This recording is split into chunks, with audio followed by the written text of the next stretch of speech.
If you go back over government scandals for the past few years, you'll hear this phrase a lot. Big Four firms checks. The Big Four By auditing one of the company. Big Four accounting firms. The Big Four refers to this group of companies: KPMG, Deloitte, PricewaterhouseCoopers, and EY, formerly known as Ernst & Young.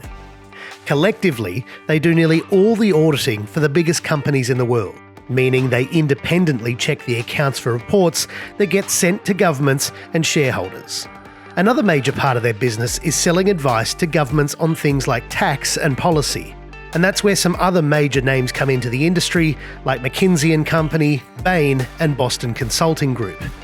The use of these companies within our governments is not a scandal, but some people are worried that the conflict of interest from the work they do for corporations and at the same time governments is a big red flag.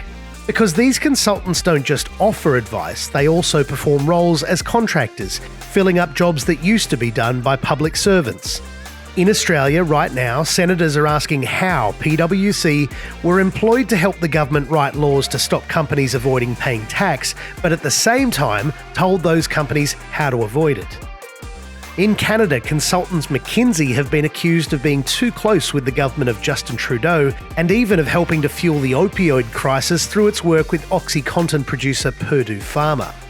In the UK, during COVID, the government handed huge sums of money to these firms rather than use their own public servants, which bypasses major rules of accountability. The scandal that keeps appearing reflects a pattern of behaviour that goes back beyond the 1980s. Governments keen to keep costs down end up spending way more on getting external consultants to do the job of public servants. The question is, does the taxpayer get their money's worth?